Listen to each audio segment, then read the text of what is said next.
Voilà the way to Jericho. Aha duca muri tinere tukabandanya. Abahungu barubatse ndakurahiye. Ndabira nk'akantu. Ndabira. Iyi niyo bita Isirayeli. Aka kantu tuzokaminuka ryariga yemwe. Ndabira turarenganye. Ariko murabona yuko umumanuko ukiri umumanuko ntiturashika i Yeriko. Mugabo ni hariya murahabona hariya. Hariya ka imaje kavuga ko kumugere ni hajya. None Yeriko naho murahabona ngaha hariya. Mana yanje. Igisagara gikiriya wampaye inka. Aka gasagara kari ngaha ni hamwe Lazaro yazukira, ngira ngo ni Betania. Lazaro wa mukunzi wa Yesu. Aha i Yeriko ni kure. Bo. Reka tunyarutse dushiki Yeriko ningoga. Mweko ndabereka rero ico bita sea level canke niveau de la mer. Aha barerekana muri Isirayeli. Niveau de la mer ni canke sea level. Naha hari ibi vyandiko murahabona. Tuvuze rero ngo Yeriko iri ku metero 258 uja musi y'ikiyaga canke uja musi y'urugero rw'ikiyaga. Nuko bimeze nukuvuga ngo uva ngaha kuri iyi niveau uja musi. Voilà. Murabona rero ngaha umanuka. Voilà, aha twashitse rero mu kiyaya ci Yeriko. Ni kiyaya kinini cyane. Aha naho ni hamwe Yesu yasanga Zakayo wampaye inka. Ati Zakayo we nibiki ngaho. Iki giti mubona ngaha ni igiti kimaze imyaka myinshi, ngo kimaze imyaka irenga 2000. Ikimwe Zakayo yariko. Aha bagerageje kwerekana ukuntu impome z'Iyeriko zari zubatse. Nyuma bava mugira ngo nataye ikigwa, oya. Nagomvye kugira ngo tubanze tugire soroti gatoya tumenye ivya Yeriko. Ibi bintu bandika muri Bibiliya, izi nyandiko nyerana ziri muri Bibiliya zarabayeho bantu b'Imana. Ngo Yesu aca mu gisagara ci Yeriko, ngo ahasanga umugabo yitwa Zakayo. Mana yanje, Zakayo ngira ngo yakora muri Obere ndakurahiye. Usanga Zakayo yari umukomiseri wo muri Obere. Mana yanje. Ko yari afise ibihera vyinshi. Zakayo ntitwaruzi, yari afise itimbi ry'amahera. Nuko rero aho karako ducishijemwo twariko turirorasha. Voilà, reka tuduge kwijambo ryatuzindukanye. Igisagara nariko ndabereka yari Yeriko y'ubu, ariko dusubire muri ya Yeriko ya kera. Aha gasagara kitwa Yeriko kari komeje. Ngo kara gasagara kari mu marembo y'Ikanani. Voilà, igihugu c'isezerano bari bagiyemwo abanyisirayeli.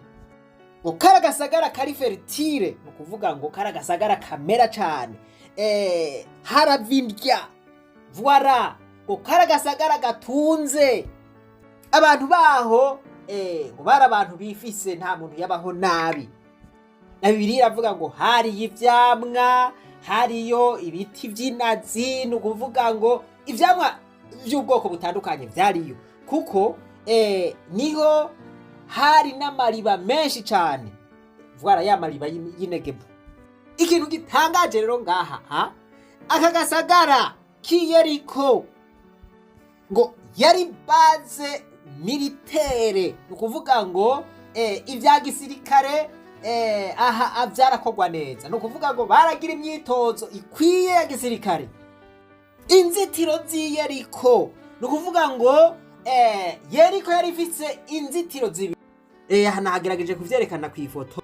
izo nzitiro ngo zari zikomeye kujya kw'amabuye, ni ukuvuga ngo mu kuzubaka bafyatura amatafari mw'ibumba ricanze n'urushanga canke n'ivyondo, bagacanga n'umusenyi.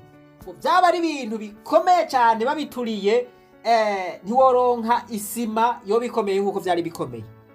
Ni ukuvuga ngo uruzitiro rumwe, ni ukuvuga ngo rwari rufise largeur canke intimba y'imetero 3. Mu burebure naho uruzitiro rwari hagati y'imetero 7 n'imetero 8. Aho hariho uruzitiro rw'inyuma n'urundi ruzitiro rw'indani. Murabibona, abantu rero biyugaranira indani mw'ico gisagara. Bavuga ngo psychologically uravye urwo ruzitiro ukuntu rwari rwubatse, wowe nyene waca wibwira mu mutwe yuko abo bantu utobatsinda. Intambara abasirikare bajamwo, iyo umuntu agutanze gushika ku gasozi aba yahejeje kugutsinda. Mwiyumvire rero ukuntu abanyisirayeli bariko barinjira i Kanani, bategerezwa guca i Yeriko, hakaba hadadiye nk'uko.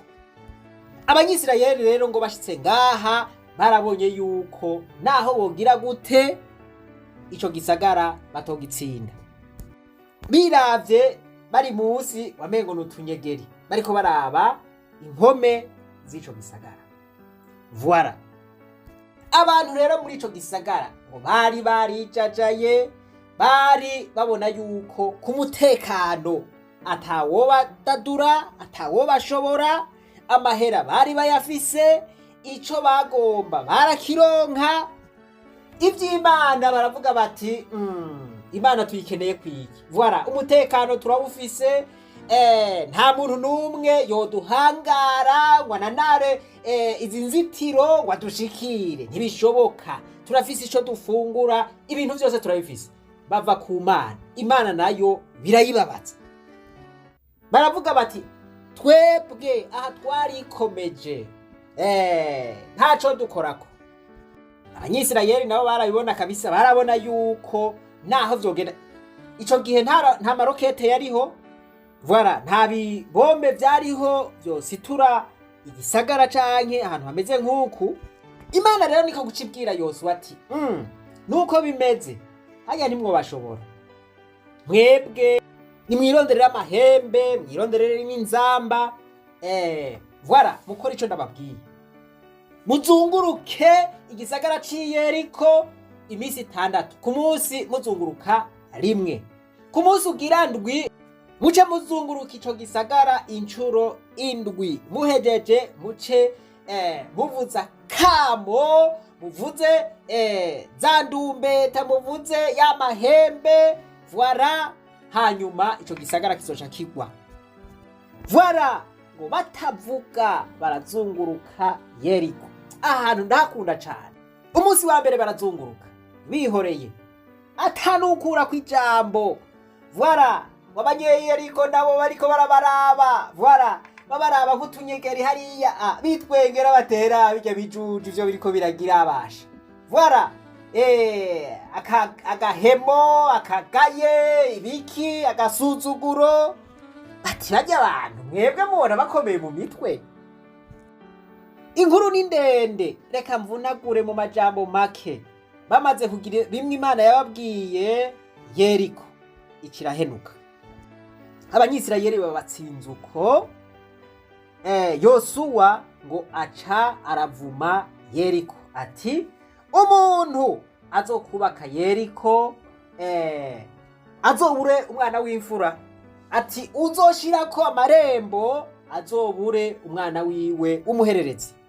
Yeriko rero iravumwa, ibigisagara cafutanye. Casubiye kubakwa gute kugira ngo nuba abantu babe bakibamwo?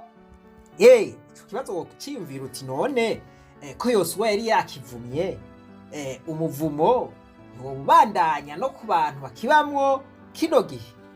Voilà, yari yavuze ati umuntu azocubaka bizomugendera uku nuku.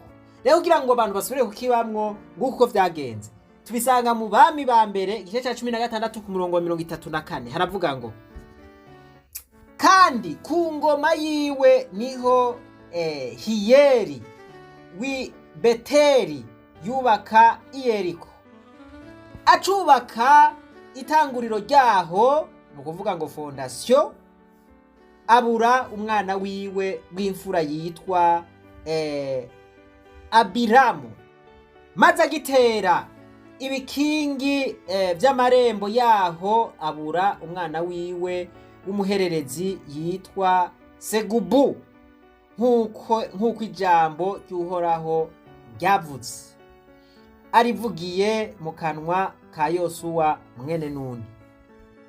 Voilà, murumva ijambo Yosuwa yari yavuze ryarashitse.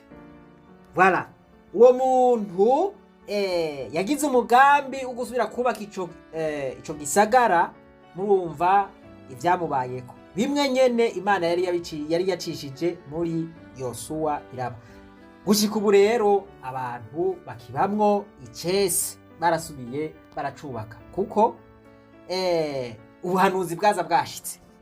Bibiliya ivuga ngo hari habahizi bibishirira, ukuvuga ngo ingabo zaho zari ingabo zikomeye cyane, bari barikomeje cyane, babona yuko atakintu na kimwe co badadura. Voilà, kuri no si rero hariho abantu bikomeza nk'uku kwa Yeriko y'ico gihe. Hariho abantu bitadira, hariho abantu babona yuko ataco bakorako, hariho abantu babona yuko batodaduka kw'ijambo bafashe, hariho abantu babona yuko abandi atajambo bafise. Ubwo rero abari ubwibone, abari ubwirasi, ivyo navyo Imana iravyanka, kuko ijambo ry'Imana rivuga ngo Imana iranka birasi, iranka ubwibone, kuko ngo iyo ufise ubwibone habasigaye yuko utibuka canke ucishwa bugufi. Imana nayo iraheza ikabacisha bugufi. Reka ngaruke rero muri Pantekoti. Pantekoti igize iminsi ifise ibibazo bikomeye cane nka Yeriko. Igize iminsi ifise ibibazo birimwo igipfungu cinshi, birimwo ingorane nyinshi, birimwo amajambo menshi, birimwo urwanko rwinshi. Ivyo bikaba vyatumye abakirisu bakomereka ku mitima. Kubera iki? Kubera hariho abantu bikomeje nka Yeriko, barabona yuko ari intakogwako, barabona yuko ari bo bafise ijambo rikomeye. Voilà, amashengero ya Pantekoti ubwayo nukuvuga ngo uko asanzwe akora rimwe rimwe ukwaryo, nta ngorane afise. Oya, nta ngorane afise. Ishengero ry'Ikiremba nta ngorane rifise indani muri ryo. Ishengero ryo kumugara nta ngorane rifise. Ishengero ryo mu Kayogoro nta ngorane rifise. Ishengero ry'Inyanzarake niko kuko. Kagari niko kuko. Nukuvuga ngo abo barafise uko baba bakora uko iwabo. None ivyo bibazo vyatumye habicuka kibi vyaje gute? Ivyo bibazo vyazananye nkishira hamwe ayo mashengero ahuriyemwo ari ryo sepebu. Tuze turibukanya utuntu tumwe tumwe kugira ngo ibi bintu vyabaye ntihaze hagire n'uwundi bisubira gushikira. Voilà, iyo igiti ukoze mu jisho rimwe gisubiye kikarikoramwo kabiri kigenda kirimenya. Uwo mutipe Nikora abaye umunyamabanga wa sepebu yarakoze, arasubira arakora, manda yaragenewe irahera. Uwatwara Assemblée Générale ariwe umuhisi Bungere wa mbere w'Ikiremba Pasteur Eri Ndikunkiko aravuga ati reka dukoranye inama canke Assemblée Générale kugira ngo tugire icegeranyo turabe ingene ibikorwa vyagenze, hanyuma twitegurire gushiraho inzego nshasha. Nikora wewe yari afise ivyiyumviro vyo kubandanya iyindi manda, niho guca ahindura amategeko bahora bagenderako, hanyuma bayazanira uwahoze ari umwungere wa mbere w'ikiremba ngo ayasinye.